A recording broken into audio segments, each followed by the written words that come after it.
షర్మిల గారు కొంచెం అవగాహనతోనే మాట్లాడుతూ ఉంటారు. చాలా సందర్భాల్లో కూడా మనం చూసి ఆవిడ కొంచెం మెచ్యూర్డ్ పర్సన్ లాగే బిహేవ్ చేస్తూ ఉంటారు.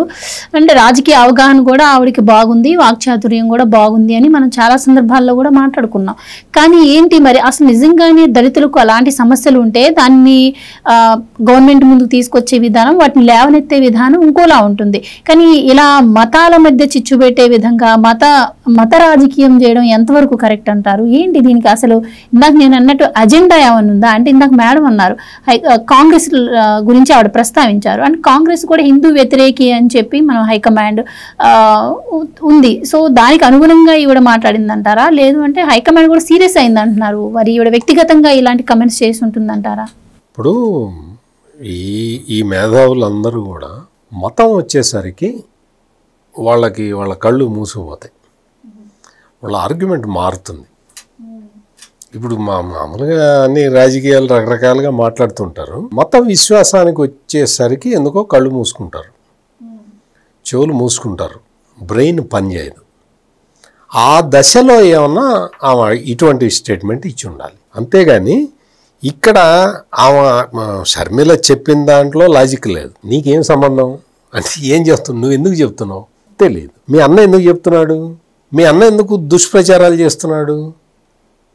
మీ అన్నకి రాజకీయం కావాలి, నీకు అంతే, మీ అన్నకే అంతే. మీకు రాజకీయం ఒక్కటే కావాలి. రాజకీయం కోసం మీరు ఏదైనా చేస్తారు. అంటే జగన్మోహన్ రెడ్డి అప్పుడు చూసాం కదా మనం, హిందూగా మారిపోయినట్టు, ఆయన హిందూ మతాన్ని స్వీకరించేసినట్టు. ఆయన ఇప్పుడు జగన్మోహన్ రెడ్డి 4వ తరం క్రిస్టియన్, 4వ తరం 5వ తరం తాత ముత్తాత నుంచి క్రిస్టియన్లుగా ఉన్నారు. అటువంటి జగన్మోహన్ రెడ్డి హిందూగా మారినట్టు నాటకం ఎందుకు ఆడాడు షర్మిల? నువ్వు చెప్పు. అప్పుడు మీ అన్నతోటే ఉన్నావు కదా నువ్వు. మీ అన్న 5వ తరం క్రిస్టియన్ అయిన మీ అన్నయ్య హిందూగా మారినట్టు, స్వామి వైజాగ్ విశాఖపట్నం శారదాపీఠం ఆయన ఉన్నాడు కదా, స్వామి స్వరూపానందేంద్ర సరస్వతి, ఆయన ఈయనకి మతం మార్పిడి జరిపినట్టు, గంగానదిలో ముంచి పైకి జుట్టు పట్టుకొని పైకి లేపినట్టు, ఇవన్నీ ఎందుకు చేశారు? ఆ డ్రామా ఏంటి? మీరు ప్రతిసారి కాదు, మొన్న లాస్ట్ టైం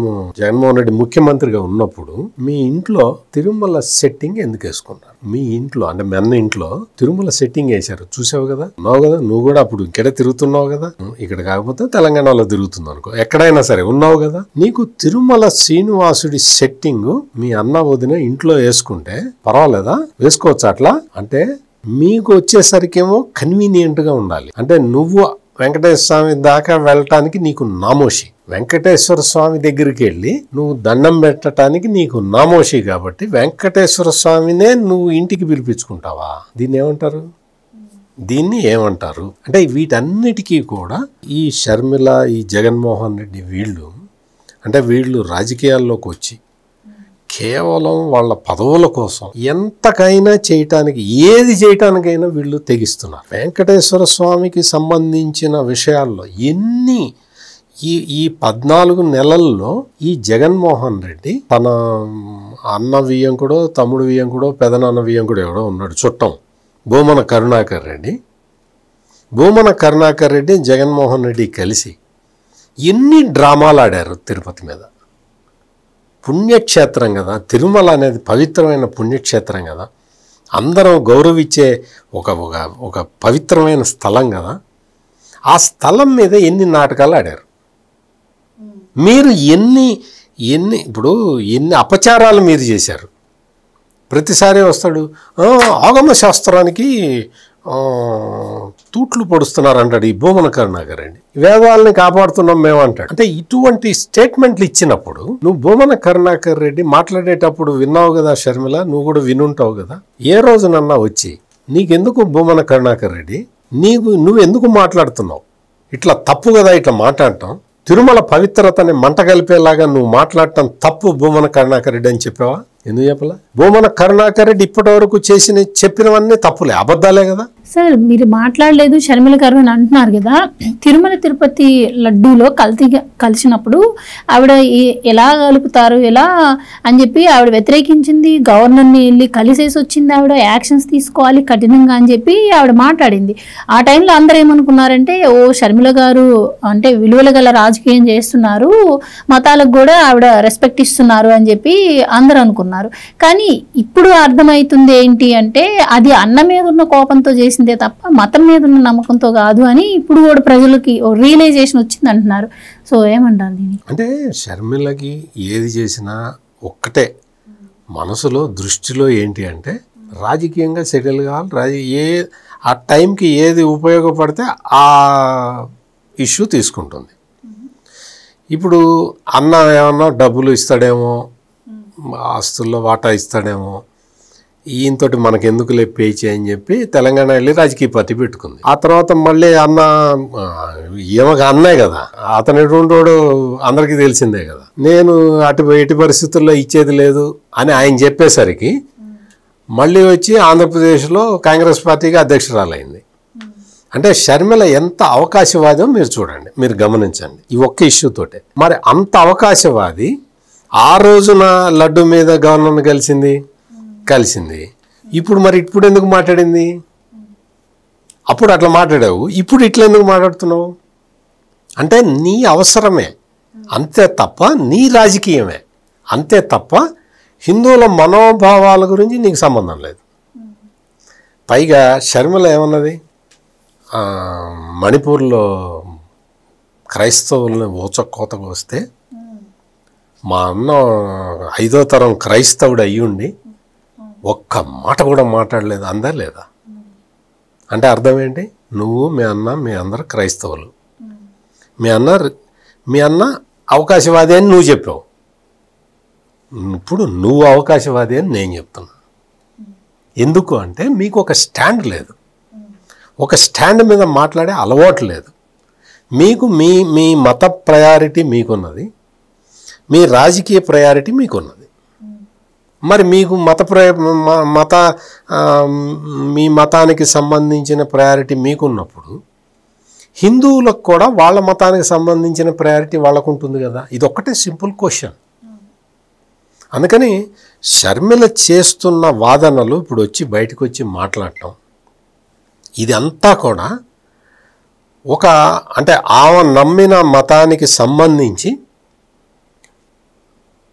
వాళ్ళు చెప్పే ఆర్గ్యుమెంట్ లాగా ఉందే తప్ప. ఇందాక కనకదుర్గ గారు కూడా హర్షకుమార్ని ప్రస్తావిస్తున్నారు. నేను హర్షకుమార్ గురించి నేను పెద్దగా మాట్లాడను, ఎందుకంటే అతను పాస్టర్ ప్రవీణ్ హత్య అప్పుడు చూసాం కదా మనం. పాస్టర్ ప్రవీణ్ భార్య వచ్చి నాకు ఈ పోలీసుల దర్యాప్తు మీద నాకు నమ్మకం ఉంది, ఆయన క్యారెక్టర్ని అసాసినేట్ చేయమాకండి, మీరు ఆ పోలీసులకి చెప్పిందామా ఈ వీడియోలు కూడా బయట పెట్టమాకండి, వీళ్ళు ఏదో పిచ్చిగా వాగుతుంటారు, నాకు మీ దర్యాప్తు మీద నమ్మకం ఉంది అని ఆమె చెబితే ఈ జీవి హర్షకుమారు ఆమె ఎవరు చెప్పడానికి అంటాడు. నువ్వెవరు చెప్పడానికి? నువ్వు పాస్టర్ ప్రవీణ్ని హత్య చేశారని చెప్పడానికి నువ్వెవరివి? సాక్షాత్తు ఆయన భార్య వచ్చి నాకు పోలీసుల దర్యాప్తు మీద నమ్మకం ఉందని ఆమె చెబుతూ ఉంటే నువ్వు నథింగ్ డూయింగ్ అన్నాడు. మొన్న చందాలు వసూలు చేశాడు, దాని మీద ఒక పెద్ద ఉద్యమం చేస్తాను నేను, నాకు చందాలు ఇవ్వండి అని. అంటే ఎందుకంటే వీళ్ళందరూ కూడా ఒక రాజకీయపరమైన అవకాశం కోసం చూస్తున్న రాజకీయ నిరుద్యోగులు. జగన్మోహన్ రెడ్డికి ప్రస్తుతం ఏం పని లేదు పాట లేదు, షర్మిలకి ప్రస్తుతం పని లేదు పాట లేదు, జీవి హర్షకుమార్కి పని లేదు పాట లేదు. ఇప్పుడు అతను ఉన్నాడు కదా కేఏ పాల్, అతను వస్తున్నాడు మళ్ళీ, అతను ఏదో చెప్తాడు, కొత్త లాజిక్ చెప్తాడు. అతను పవన్ కళ్యాణ్ అది అంటాడు ఇది అంటాడు, పవన్ కళ్యాణ్ మీద చెప్తూ ఉంటాడు. వీళ్ళకందరికీ ఎందుకు, వీళ్ళకి ఏంటి సంబంధం? మీరు రాజకీయం మీరు రాజకీయానికి సంబంధించిన అంశాలు మాట్లాడుకోండి. కేఏ పాల్ వచ్చి పవన్ కళ్యాణ్ సనాతన ధర్మం అన్నాడు, అది అంటాడు ఇది అంటాడు, నా తీవ్రమైన అభ్యంతరం చెప్తున్నా అంటాడు. నువ్వెవరికి చెప్తానికి? నువ్వేమో మత ప్రచారకుడివి. నేను చేయలేదు మత ప్రచారం, నేను ఎప్పుడు బలవంత మార్పిడులు చేయలేదు అన్నాడు. మరి నువ్వు సనాతన ధర్మం గురించి నీకెందుకు? నీకు అనవసరం కదా. అందుకని వీళ్ళందరూ కూడా వచ్చి మొత్తం హిందూ ధర్మాన్ని, హిందూ మతాన్ని, సనాతన ధర్మాన్ని కించపరుస్తూ మాట్లాడటం అనేది కరెక్ట్ కాదు. నేను చెప్తుంది అదే. నేను చెప్పిన, దుర్గాగారు చెప్పినా కానీ మేము చెప్తున్నది ఏంటి అంటే, మీకు సంబంధించిన మీ మతం వేరు, మీ మతానికి సంబంధించిన ఆచారాలు మీరు ఫాలో కండి, అందులో ఎటువంటి సందేహం లేదు, ఎటువంటి డౌటు లేదు, ఎవరికి మాకు అభ్యంతరం కూడా లేదు. కానీ దయచేసి హిందూ ధర్మం జోలికి మీరు రామాకండి, హిందూ ధర్మానికి సంబంధించిన అంశాల గురించి మీరు మాట్లాడమాకండి, మీకు అనవసరం. మేము కూర్చొని అంటే హిందువులందరూ కూర్చొని ఊళ్ళల్లో చర్చిలు ఉండటానికి వీల్లేదు అని తీర్మానం చేశారు అనుకోండి. అట్లా చెయ్యరు. హిందూ ధర్మం పరమత సహనం మీద బేస్ అయిన ధర్మం కాబట్టి అట్లా మాట్లాడరు, ఎవరు మాట్లాడరు. ఒకవేళ అటువంటి తీర్మానం చేశారనుకోండి, మీరందరూ సైలెంట్గా ఉంటారా? ఉండరు కదా. అది తేడా. అందుకని మీరు వెంకటేశ్వర స్వామి టెంపుల్స్ మేము గ్రామాన కడతాము అన్నారు అనుకోండి, మీకు మంచి మనసు ఉంటే, పరమత సహనం ఉంటే మీరు దానికి వెల్కమ్ చెప్పండి.